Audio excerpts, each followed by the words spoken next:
Humor in America has changed because life in America has changed. The Americans are taking themselves less seriously than in previous times, and the man who encourages them to laugh at their own image is the most popular of the verbal comics, Mort Sahl. Sahl is hard to classify as an entertainer. He's often been referred to as a latter-day Will Rogers. How does he feel about this comparison? I think this about Will Rogers, Tony.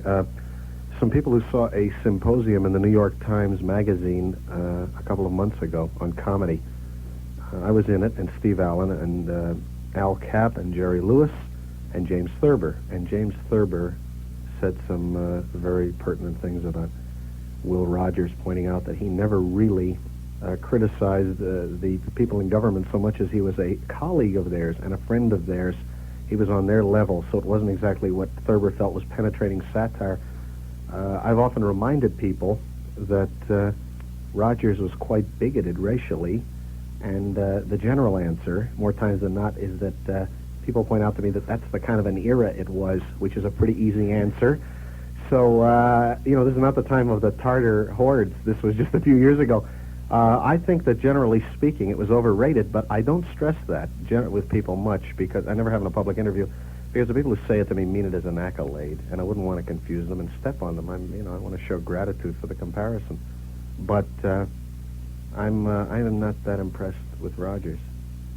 He made that fatuous remark that he never met a man he didn't like. That remark, today we wouldn't do that. Today we'd go into analysis, and then we'd come out of it, and we'd be tolerant. It isn't that we dislike anybody, we'd be tolerant. We'd say, well, Hitler had a lot of problems. Those kind of answers. Generally speaking, the contemporary scene, most of the new comedians are showing a great deal of hostility. And anyone, who comes up and stands as an insurance salesman and verbalizes rather than dancing and doing imitations is automatically classified as an intellectual comedian. This is due to my lead. That is true. I had a lead in time, too, because I started in 53. Not because I was interested in the field of comedy. At that time, nobody was doing anything, but then television began to use people in volume, and the agencies began to encourage new people, and I built myself I weaned myself an audience in a year, and I built a circuit to work on around the country, and then when I wasn't available for that circuit, because there were just so many weeks, they would call other people. I don't say this to boast at all, but the people they would call are supposed to be, my people and like me, are very much unlike me. I admire a lot of them, and I'm very friendly with a lot of them on a personal basis. A couple of them are very close friends, but they're very unlike me. I mean, they're not slapstick comedians, but on the other hand, they're not all that cerebral. However, the satire is still at a loss. In other words, there is nothing satirical about sick humor, to my mind, and many of the new comics use sick humor. It's unrestrained hostility. And I'm afraid I'm hard put to find a satirist operating. Mort, I might think of you rather as a comedian with a platform.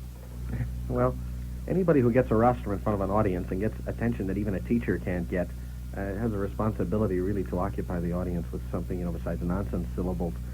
So, I do try to work up to them. I never just look upon it as a throwaway. Well, your comments on the American way of life are not entirely humor. I think it's a social comment of a very penetrating kind. Do you not like the way life is going in your own country? Well, having taken 2 or 3 courses in American history, I'm aware of the latitude of this country, and therefore, if things are not in keeping with the standards, that I was reared to believe in, then I think it's worth an examination and to look into it, not just to be an acceptor, because we know that things existed. This country happens to be very flexible. It's the kind of a country which has shown time and again that it does not need revolution or overthrow. It's a very flexible system. I mean, to correct for the passage of time, wind drift for the ship of state. There's things you can do. I mean, look at the radical changes under Roosevelt alone. We grow up and we look around and we find that when I start to discuss things and criticize, I find that people say to me, the only thing they can compare me to generally is that you're like the angry young men of Britain.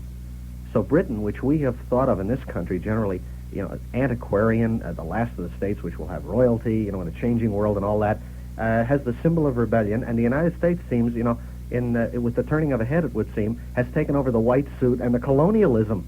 And people are now stoning the American embassy cars, you know, and it's time to sort of sit down and think and find out how, you know, we got the mantle. Because, you know, this is also the country of Moby Dick, as well as the National Association of Manufacturers. It's the country where, I mean, where, when I say Moby Dick, I mean where men used to, you know, chart their course by the stars. You'll find rationales. They'll say, well, you've been able to get away with this material about the president or about the Secretary of State or someone else because the times have changed. The collectivists like to think that. The extreme left for a long time used to think, you know, that the conditions make the man. But I don't believe in that. And I think that I can document that particular suspicion that you do get out there and go. If one man can think, then I'm afraid the rest of society is in a cultural lag. You know, as soon as you can go with it, go. I've been doing it since 1953. I was talking about McCarthy in 1953, and I'm talking about things now. I've developed a lot of skill.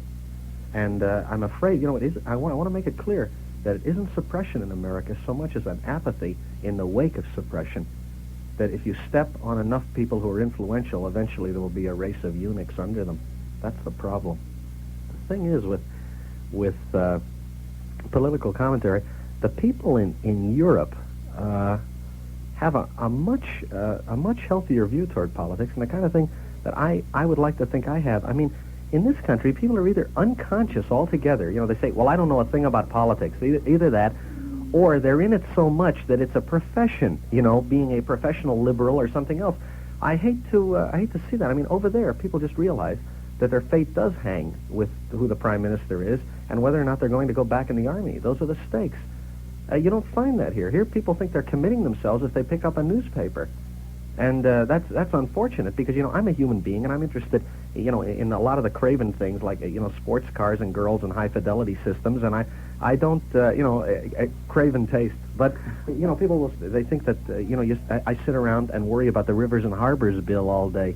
I'm not that fascinated. I would hate to be in the field of politics, but I hope I'm part of that tradition. Marlene Dietrich told me once that was a big thing in Germany before Hitler got this swinging, and that people did some social commentary. But I just don't know how, you know, people always say, well, you're a message comedian. How can you do anything without a message? I mean, how can you, Arthur Miller says you can't even say good morning to someone with varying emphasis without having some kind of a message. How do you feel about this popular psychology kick? Oh, the trouble is, you know, they like to think they're enlightened. So, you know, they don't just generalize and hate people. They use terms like hostility and aggression and all that. But they always tend toward mysticism. They generally shy away from a qualified psychiatrist or real therapy, but they go toward lay analysts and seances and all the other nonsense. And the ego concept is here. I mean, people like to discuss nothing better than their own psyche. I mean, they love those terms. I'm kidding when I use those terms. I'm kidding about being verbose, expository about things you don't understand in the first place. But I'm afraid that, you know, the psychiatrists could generally have a field day. I've never gone to see one, by the way. A lot of people wonder in the audience, I've been all the way through analysis, that there's no point because they come to see me. It's really true, you know. And I won't go until I've exhausted reason. But I'm kind of in favor of them because I think the analysts are kind of a minority group being persecuted both by the church and the Communist Party, oddly enough. Are you worried about your own future as an American comedy? No, it's certainly there. There's more work than is possible. I don't. All I'm worried about is growing up. I know a girl who's really an adult, and I would like to qualify. You know. Jim, what do young people worship today? What do they believe? What do they hang on to? What do they hope for? I can't speak for young people, but probably a guess would be the same things they've always celebrated, just kind of a joy of existence, self-discovery, freedom, that kind of thing. Well, there's always been a generation gap in every age, but the gap now seems to be much more of a definite cleavage. The young people today seem to feel and think differently. Mm-hmm. What do you think has brought this about? Well, possibly it could have a strictly sociological basis. It could be the so-called generation gap could be a result of just larger numbers of young people. I think it happened after World War II. I think it's something like over half the population of the United States now is under 18 years of age, something like that. Politically and philosophically, the young people now seem to feel very definite ideas about the establishment, old systems of governing people, and moral attitudes. Yeah. When I was in high school and college, the kind of protest that's going on now was totally unheard of. At that time, to be a teenager, to be young, was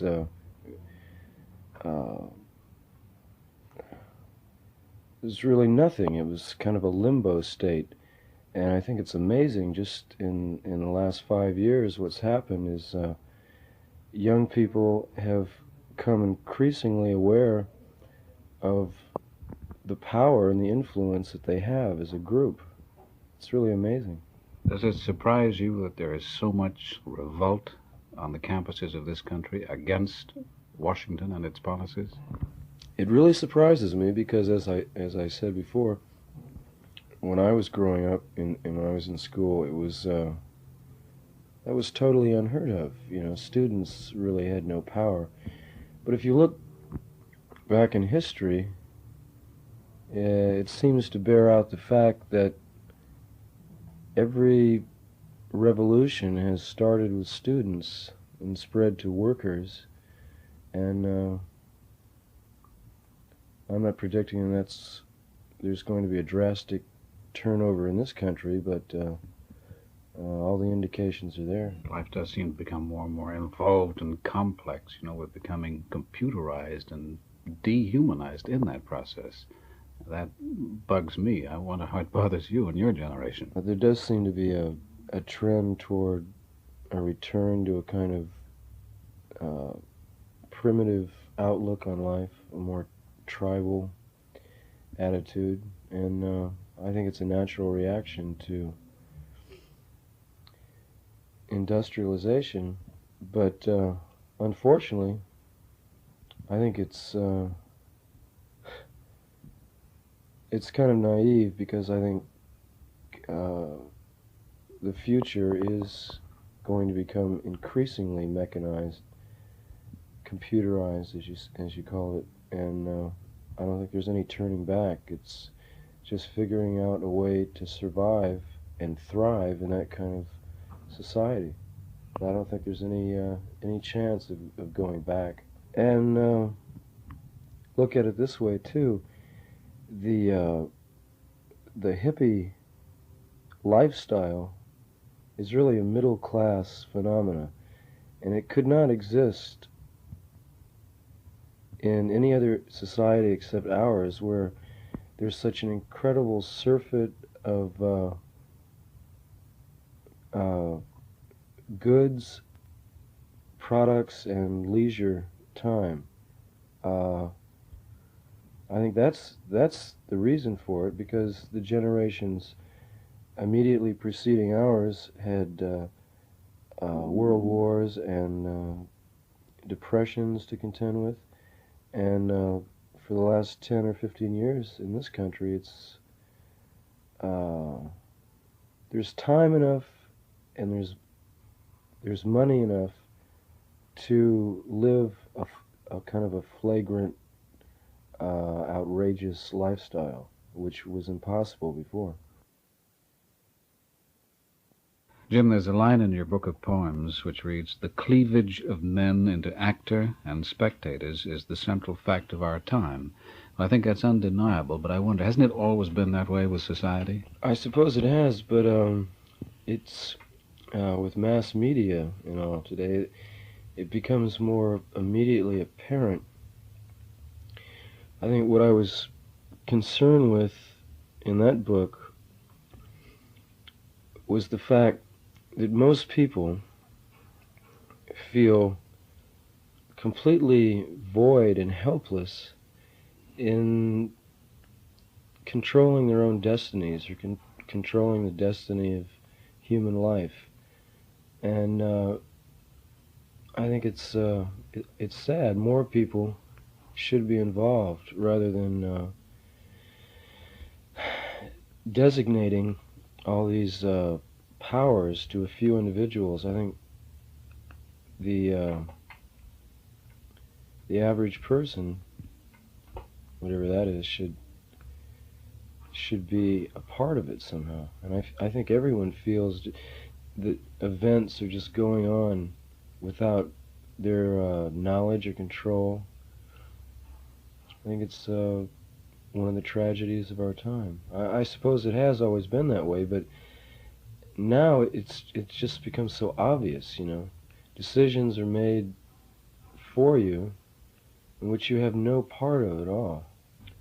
I just lament the fact that so many people are content with living a very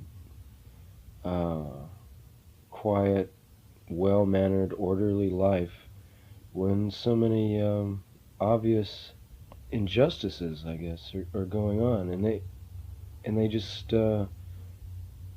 seem to ignore it somehow, or not care at all. Just let it happen without ever becoming involved. I think that's sad. Jim, relevant to your theory that people should get more involved in life and thus enjoy it more, you have written a line of poetry which reads, "The spectator is a dying animal." Now, isn't that a bit of a contradiction to what you've said previously? No, it's concerned with that same split between the actor and the audience. To me, there's something incredibly sad about a bunch of human beings sitting down watching something take place. And just when you think about it, I love movies as much as anyone else, but the spectacle of millions and millions of people sitting in movie theaters and in front of television sets every night watching a second or third hand reproduction of reality going on when the real world is right there in their living room or right outside in the street or down the block somewhere.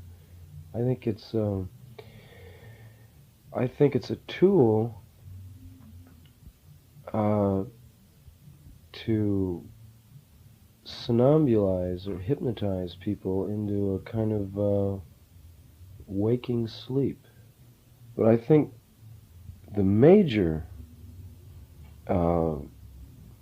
influence in the next decade or so is going to be the people, I don't know what you'd call them except maybe the connectors, the people who are able to assemble masses, huge masses of people into one spot, as we've witnessed in pop festivals in the last 2 or 3 years. The kind of people that can assemble huge crowds in one spot, I think will be the major influences on mass culture in the next decade. I think the rock music enthusiasts have created probably some of the most exciting music and theatrical events on the planet. I think they're fantastic. Well, part of generation gap is the difference in what people like in terms of music. Now, the rock and hard rock do seem to go hand in hand with the younger crowd, and some of us who are a little older are confused and puzzled by that, because we can't quite cotton onto this sound. Can you understand that? You know, adolescence and early youth, the fires are burning fastest, right? And your energy level is probably at its highest, and so it demands a kind of raucous, screaming type music. And I'm 26 now, and I'm getting more interested in in jazz, to tell you the truth. I can't even listen to the radio anymore. You know, I like old blues cats and early rock and roll and some other things, but frankly, I find most of it really boring. This is something that distresses me a little bit. It seems that the young people like all the same kind of thing. Now, I want more out of the young people than just that. Yeah, well, they're being programmed by their radios. They only play the major radio stations, rock stations, only play 30 songs over and over and over, 24 hours a day. And it's been proven that what you hear the most is what you like the most. So there's really no choice involved. Someone is programming it. So we are the victims of media. What everyone should say is the medium is the message, and the message is me. I mean, that's the answer, is for everyone to, you're asking for an answer. The answer is for everyone to stand up and say, I'm me, and be fully aware of that fact and let everyone else know it. Yeah. That you are yourself, and express it. Jim, we're talking about communication, watching the box, etc., being victimized by the media. Well, there's a sort of a voyeurism in the air today, and you have a line which says, more or less, we're all afflicted with the psychology of the voyeur. That, to me, seems to be tragic. What it is somehow life gets restricted to what can be seen rather than what can be touched or experienced physically. I don't know whether it's a natural, civilized human fear of involvement, because, you know, touch can lead to a lot of physical involvement leads to all the, you know, the real basic existential moments in life. Sex, death, love, you know, they have really nothing to do with seeing, experiencing secondhand. You have to get in there and actually do it. And there just seems to be some kind of natural civilized inclination to avoid contact with the nitty-gritty of life. Well, we can't talk about life today and not talk about sex. Now, this confuses me because we have a so-called new morality, and I keep looking at it and trying to figure out what it is. There is, though, you know. I can remember when I was in high school, and even college, which wasn't that many years ago, and sex was still in the Victorian age. It was very hush-hush. You know, if you suspected a girl of, you know, one of the ones that was doing it, you know, it was like kind of a, you know, locker room conversations and all that. And I think that this new group of kids that have come along have, you know, I mean, sex will always be a mystery and will always have its hang-ups and strange things about it. But they're much more free. I mean, it's just, you know, accepted as a fact of life and not, you know, not something to be snickered about in private, you know, behind closed doors and all that. I think there definitely is a new style. I think it was a necessary reaction to some kind of weird repression.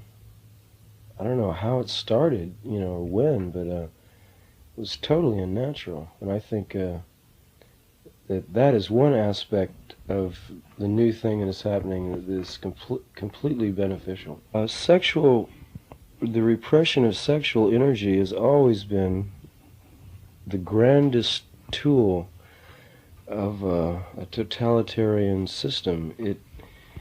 if everyone was free in their sexual activity, how many people would show up for work? That's the basic problem. Whether progress, the progress of civilization, the evolution of civilized culture is really worth it.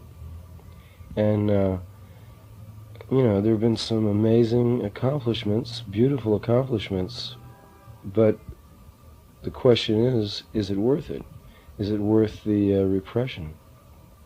And that's something everyone has to answer every second of their life. When you talk to young people, you go through them, you see them all the time. Do you get the impression from them that they think that life is worthwhile, that it's worth living, that it's a ball? I'll tell you the damn truth. I don't know that many young people. I really don't. I mean, I hang out with my contemporaries, and I really don't have that much contact with young people. Well, you're 26. You're young to me. Yeah. But I'm over the hill. Do you wish you were 10 years younger? Nah. No. I think generations now happen every year or maybe every month, rather than it used to be, I don't know, 10 years or something like that. But I think there's a new, things are changing so fast, there's a new generation every year at least. Jim, I don't think there's any topic that has sort of defined the young revolution more than the topic of war.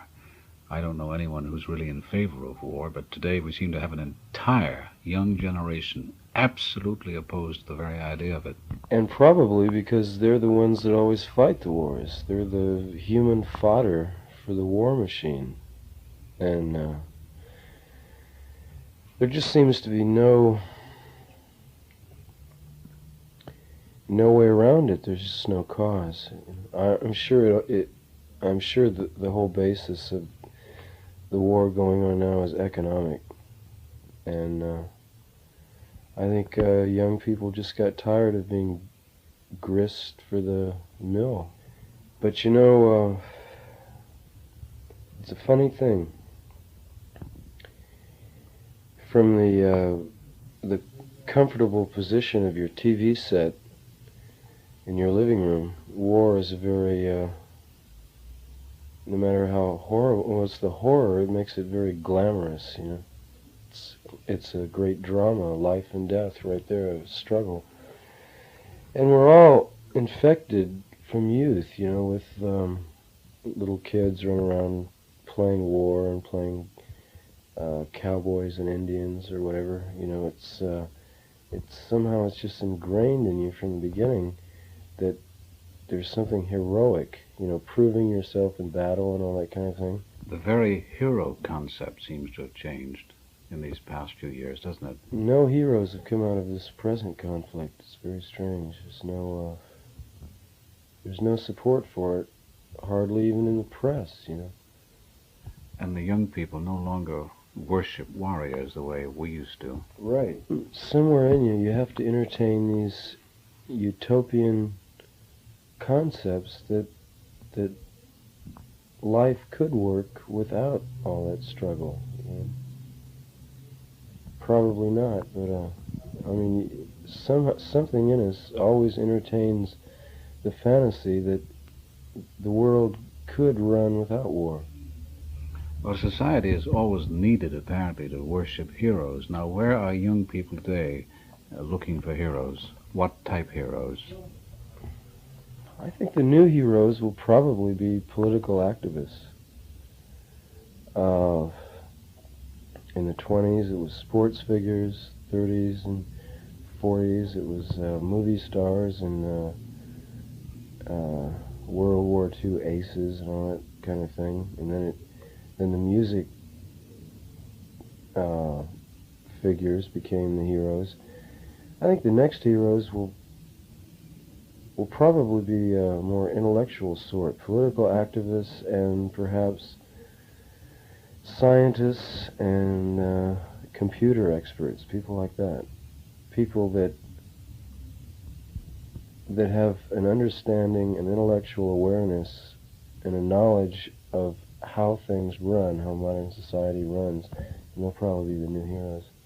I think each generation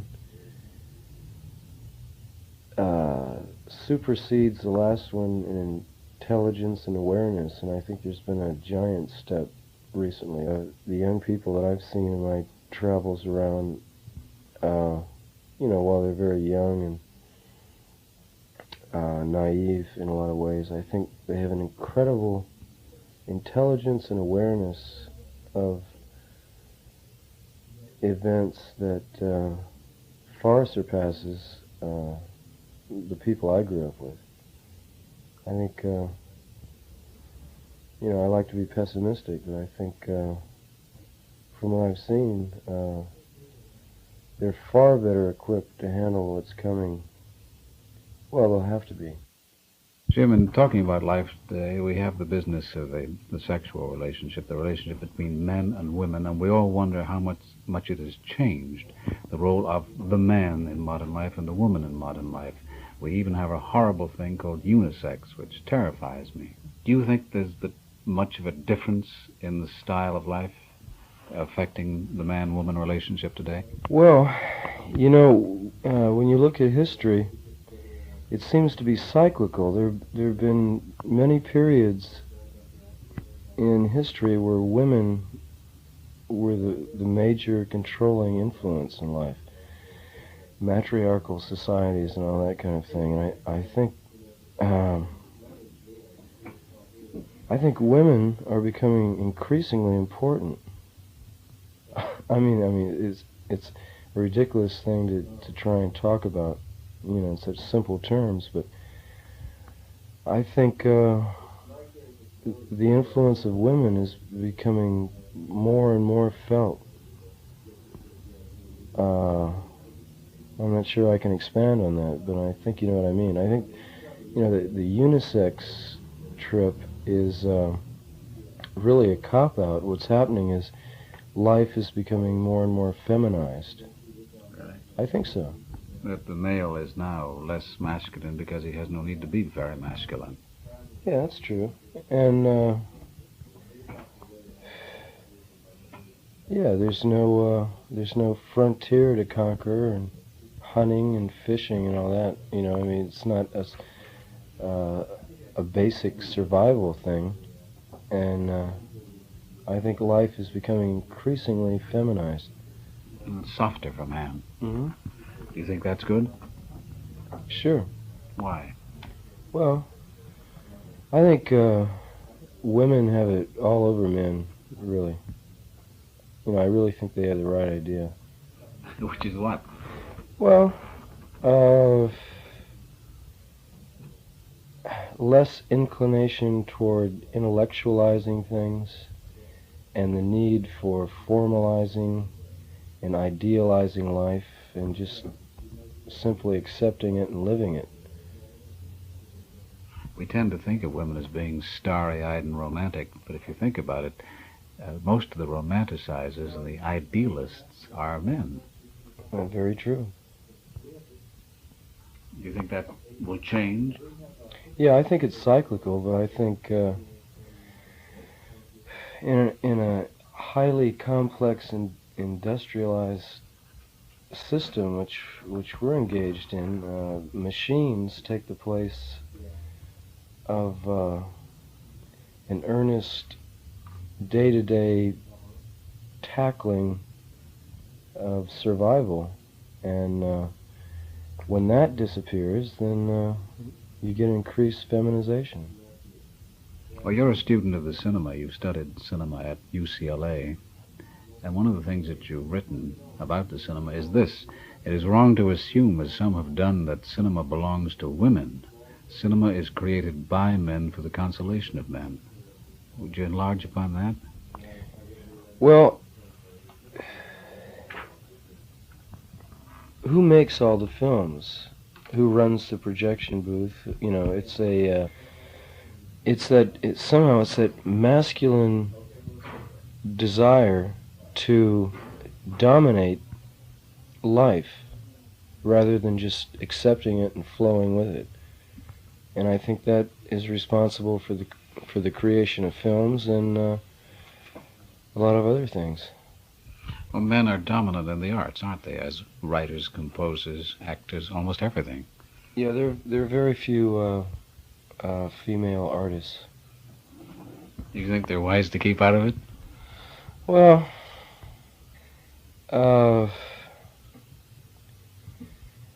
yeah, I do. Although, it's a contradiction because I'm totally hung up in the art game.